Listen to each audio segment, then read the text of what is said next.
بِهِنَّ وَأَعْدَدْ لَهُنَّ مُتَّكَأً، اس نے ایک دسترخوان سجایا، اس پہ پھل فروٹ رکھے، وَآتَتْ كُلَّ وَاحِدَةٍ مِّنْهُنَّ سِكِّينًا، اور ایک ہاتھ میں پھل دیا، ایک ہاتھ میں چاقو دیا، اب وہ اپنے چاقو سے پھل کاٹ رہی ہیں۔ قَالَ اخْرُجْ عَلَيْهِنَّ، قَالَتِ اخْرُجْ عَلَيْهِنَّ، یوسف باہر آؤ، پردہ ہٹا، یوسف سامنے آئے تو پھل کاٹنے کے بجائے ہاتھ کٹنے لگے۔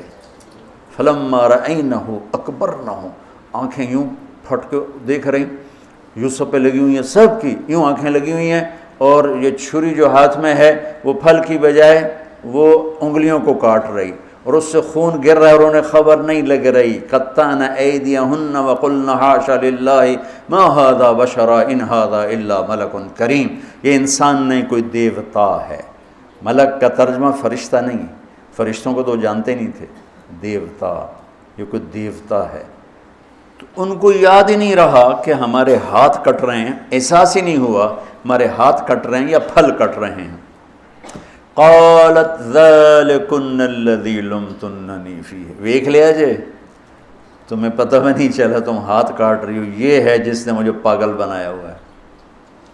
وَلَئِن لَّمْ يَفْعَلْ مَا آمَرُهُ لَيُسْجَنَنَّ وَلَيَكُونَنَّ مِنَ الصَّاغِرِينَ، یا یہ میری بات مانے گا یا یہ ذلیل ہوگا، یہ قید میں جائے گا۔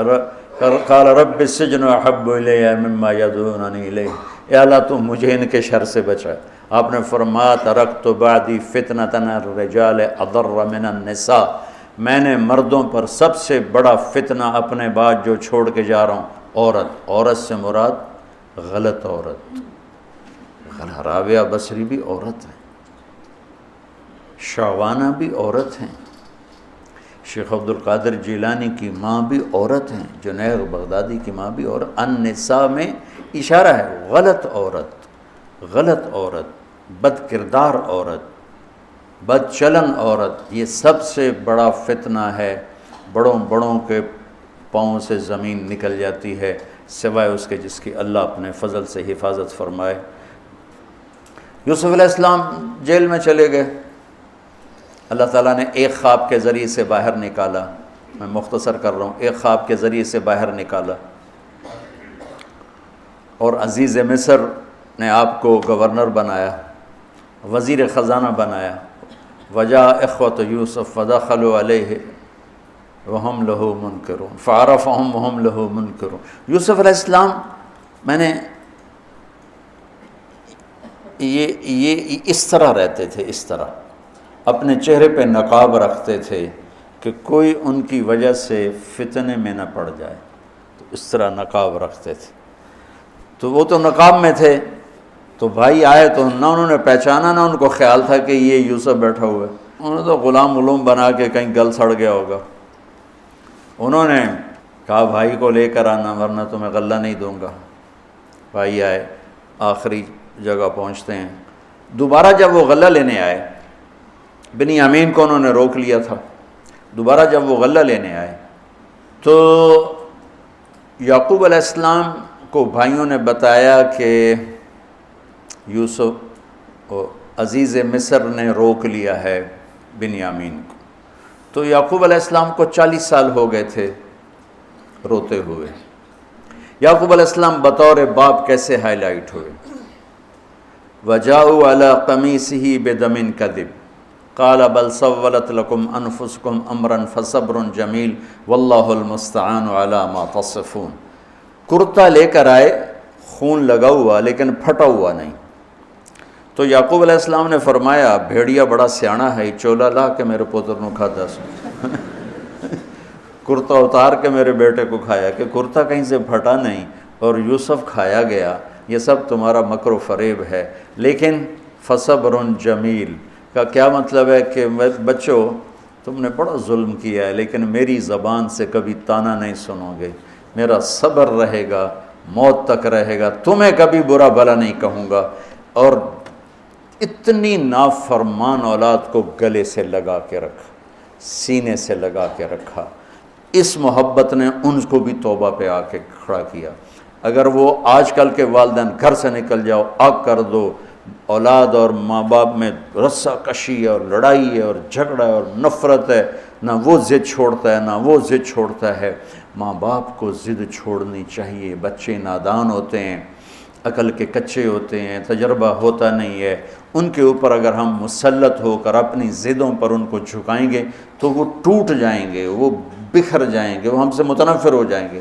میں قربان جاؤں، والدین کو یعقوب علیہ السلام کی مثال سامنے رکھنی چاہیے کہ نافرمان اولاد کو گلے سے لگا کے رکھ، اور کہیں بھی تانا نہیں دیا کہ تم نے میرے بیٹے کو مجھ سے جدا کر دیا۔ فصبر جمیل، صبر کے ساتھ۔ یہ آج کے ماحول میں یعقوب والی صفت اگر باپ میں ہوگی تو کوئی اولاد ضائع نہیں ہوگی، لیکن باپ ہی جب مقابلہ کر لیتا ہے، ضد پہ آ جاتا ہے، تو اپنے ہاتھوں سے اپنی اولاد کو دفن کر دیتا ہے تابوت میں۔ نافرمانی کے تابوت کی کیل والدین لگاتے ہیں کہ وہ ضد کر لیتے ہیں، بچوں سے ضد کر لیتے ہیں۔ ارے اپنی ضدیں توڑ دو، وہ تمہارے اوپر قربان ہو جائیں گے، فدا ہو جائیں گے۔ اگر ان پر اپنی ضدیں مسلط کرو گے پھر لڑائیاں ہوں گی، جھگڑے ہوں گے، نفرت ہوگی۔ تو یعقوب علیہ السلام بطور باپ انتہائی ہائی لائٹ ہوئے ہیں، انتہائی، کہ کس طرح اتنا بڑا جرم کرنے والی اولاد کو بھی گھر میں بٹھا کے اکٹھے کھانا کھا رہے ہیں، اکٹھے اٹھ، 40 سال سے یہ سلسلہ چل رہا ہے، اور روتے روتے آنکھیں چلی گئی ہیں۔ اور انما اشکو بثی وحزنی الی اللہ، کہ میں تمہیں تو کچھ نہیں کہہ رہا ہوں، تاللہ تفتح تذکر یوسف حتی تکون حردا او تکون من الہالکین، ابا جان آپ تو تباہ ہو جائیں گے، برباد ہو جائیں گے، یوسف کے غم میں آپ مر جائیں گے۔ کہا میں تم سے تو کبھی کچھ نہیں کہا، تمہیں کبھی کوئی تانا دیا؟ انما اشکو بثی وحزنی الی اللہ، اللہ کے سامنے روتا ہوں، تمہیں تو کبھی کچھ نہیں کہا۔ یہ بطور باپ، تم بھی بہت سے شادی شدہ ہو، تمہارے بچے چھوٹے چھوٹے ہو چکے ہیں، تم جو مولوی ہوتے ہو بہت جلدی بچے کو جنید بغدادی بنانا چاہتے ہو، پیدا ہوتے ہی سر پہ ٹوپی، دودھ پیتا بچہ سر پہ ٹوپی۔ یعقوب علیہ السلام کو پڑھو تاکہ تمہیں پتہ چلے کہ بچوں کو دین پہ کیسے لانا ہے۔ عام طور پر سورہ یوسف میں یوسف علیہ السلام کو ہائی لائٹ کیا جاتا ہے، میں یعقوب علیہ السلام کو ہائی لائٹ کرتا ہوں کہ میں ان کو بطور باپ جو دیکھتا ہوں وہ کوئی یوسف علیہ السلام سے کم درجے کی اہمیت نہیں ہے یعقوب علیہ السلام کی سورہ یوسف میں، لیکن سارے مفسرین بھی اور واعظین بھی اور خطیب یوسف یوسف یوسف یوسف، یعقوب علیہ السلام کو کوئی ہائی لائٹ نہیں کرتا کہ یعقوب بطور باپ کس طرح قد آور ہیں۔ اللہ کی قسم آسمان سے ان کا سر لگ رہا ہے، اتنی قد آور شخصیت ہیں یوسف علیہ السلام کے ساتھ ساتھ بطور باپ۔ ان کے گرد تو کہانی گھوم رہی ہے، انہوں نے ہائی لائٹ تو ہونا ہی ہونا ہے چونکہ ان کے گرد کہانی گھوم رہی، لیکن اسی کہانی میں یعقوب علیہ السلام کا قد بھی آسمان سے جا کے لگ رہا ہے کہ اولاد کو لے کے چلنا کیسے، اولاد بگڑ جائے، اکھڑ جائے، کیا کرنا ہے؟ لڑائیاں کرنی ہے، گھر سے نکالنا ہے، مقابلے کرنے ہیں؟ نہیں، دب جانا ہے، شکست مان لینی ہے، ہار مان لینی ہے، اور محبت کو بڑھانا ہے۔ محبت ایک ایسا جادو ہے جو سر چڑھ کے بولتا ہے اور ایک نہ ایک دن واپس لے کر آتا ہے، لیکن مقابلے، بیوی سے مقابلہ، بچوں سے مقابلہ، بھائیوں سے مقابلہ، مقابلے نے تو ہمیں ہماری زندگی تلخ اور تباہ اور سیاہ کر کے رکھ دی۔ یعقوب علیہ السلام نے خط لکھا وزیر خزانہ، ان کے پتہ اگر یوسف ہے کہ ہم انبیاء کی اولاد ہیں، ہم چور نہیں ہیں اور بڑے امتحان سے گزر رہے ہیں۔ میرے دادا کو آگ میں ڈالا گیا، میرے باپ کو چھری کے نیچے سے نکالا گیا۔ حضرت اسماعیل کو باپ کا لقب دیا کہ عربی میں چاچے کو بھی باپ کہہ سکتے ہیں نا، تو میرے باپ کو چھری کے نیچے سے نکالا گیا، میرے بیٹے کو مجھ سے چھینا گیا، 40 برس گزر گیا، اس کی یاد میں میں اندھا ہو گیا، اب تو نے میرا سہارا روک لیا ہے، برائے مہربانی آزاد کر دو۔ اچھا، یعقوب علیہ السلام بھی نبی ہیں، یوسف بھی نبی ہیں۔ یوسف 1 ہفتے کی مسافت پر مصر میں ہیں، لیکن اللہ کی طرف سے اجازت نہیں ملی ہوگی اپنے آپ بتانے کی، ورنہ تو وزیر خزانہ بنتے ہی کسی کو بھیج دیتے، جاؤ بھائی میرے ابا کو بتاؤ۔ ادھر بھی خاموشی ہے، ادھر بھی خاموشی ہے۔ جب یہ خط پڑھا یوسف علیہ السلام نے تو رو پڑے اور اللہ سے دعا کی، یا اللہ مجھے اپنے آپ کو ظاہر کرنے دیا۔ تو اللہ نے کہا ٹھیک ہے، ظاہر کر دو اپنے آپ۔ تو اب بھائیوں کو بلایا۔ اچھا، بیچ میں ایک وہ خواب کی بات میں ایک بات ابھی یاد آئی، وہ کہہ دوں یوسف علیہ السلام بے گناہ قید میں گئے، ٹھیک، بادشاہ نے خواب دیکھا ہے، تو یوسف ایھا الصدیق افتنا فی سبع بقرات سمان یاکلہن سبع عجاف وسبع سنبلات خضر واخری یابسات لعلی ارجع الی الناس لعلہم یعلمون۔ تو بھائی یوسف، ہمارے بادشاہ نے یہ خواب دیکھا ہے، آپ تعبیر دے دو۔ تو انسانی فطرت کا تقاضا ہے، یوسف کہتے مجھے بے گناہ جیل میں ڈالا، میں تمہیں تعبیریں دوں، جاؤ دفع ہو جاؤ، نہیں دیتا۔ یہ رد عمل، عقلی رد عمل یہ ہے کہ میں نہیں دیتا تمہیں تعبیر، میرا کیا قصور ہے، مجھے کیوں جیل میں ڈالا ہوا ہے، جاؤ بھاگ جاؤ، میں نہیں دیتا تعبیر۔ اور ایمانی رد عمل کیا تھا کہ انہوں نے صرف تعبیر مانگی، انہوں نے فسر و دبر و بشر، انہوں نے ایک شے مانگی تعبیر، تو فسر کہہ دو، عبر کہہ دو، انہوں نے تعبیر بھی دی، قحط سے نکلنے کا طریقہ بھی بتایا، اور قحط کے بعد خوشحالی آنے کی خوشخبری بھی سنائی۔ یہ نبی کے اخلاق ہے۔ تو نے میرے ساتھ یہ کیا، اور میرے پاس کس لیے آیا، تجھے یاد نہیں تو نے میرے ساتھ کیا کیا تھا؟ یہ ہے آج کے اخلاق بھی یہی ہیں، اور انسان چلتا بھی اسی پر ہے۔ اور تو میرے نال کیتا کہ آج میں تیرے نال کیوں چنگا کرا، چل دوڑ جا۔ اور میں قربان جاؤں اخلاق یوسف پر کہ عبر و دبر و بشر، تعبیر بھی سنائی، طریقہ بھی بتایا، بشارت بھی سنائی کہ آئے گا سال، پھر ثم بارشیں بھی ہوں گی اور چہل پہل بھی ہوگی۔ تو اللہ سے مانگ لو کہ اخلاق یوسف اللہ تمہیں نصیب فرما دے۔ یوں نقاب تھا اور بھائی آ گئے دوبارہ، اب اجازت ہو چکی ہے کہ بتا دو، تو ایسے نقاب ہٹایا، هل علمتم ما فعلتم بیوسف واخیہ اذ انتم جاہلون۔ سبحان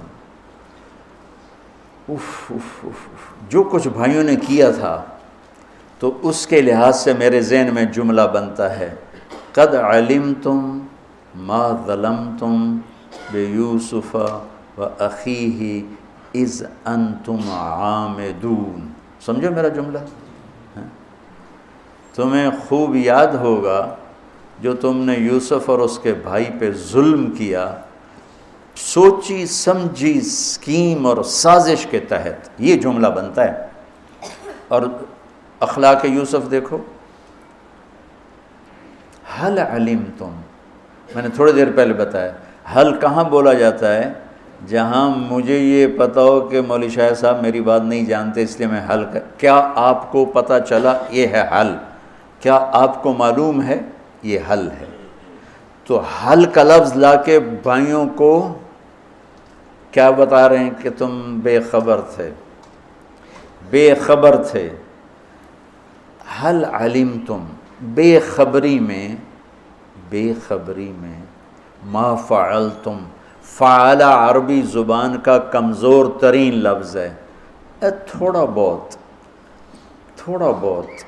یوسف، فعلتم بیوسف، تھوڑا بہت یوسف کے ساتھ کوئی اونچ نیچ ہو گئی تھی، اور اس کے بھائی کے ساتھ اذ انتم جاہلون، وہ بھی تم نے جان بوجھ کے نہیں کیا تھا، نادانی میں ہو گیا تھا۔ یا اللہ، یا اللہ، یا اللہ،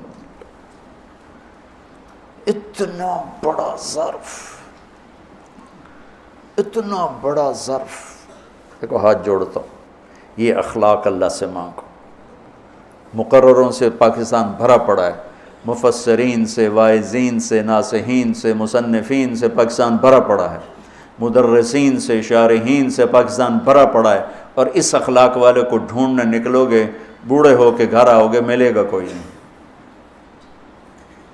آئے شاک گئے وعدہ فردہ لے کر، اب انہیں ڈھونڈ چراغ رخ زیبا لے کر، کہ ملے گا ہی کوئی نہیں۔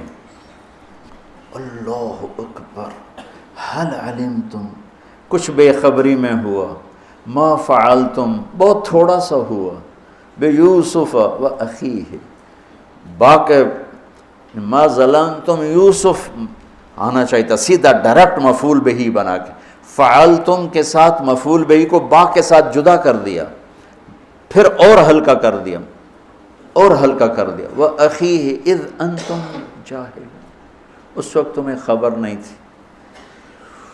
بھائیوں کا جو رد عمل ہوا، أَإِنَّكَ لَأَنْتَ يُوسُف،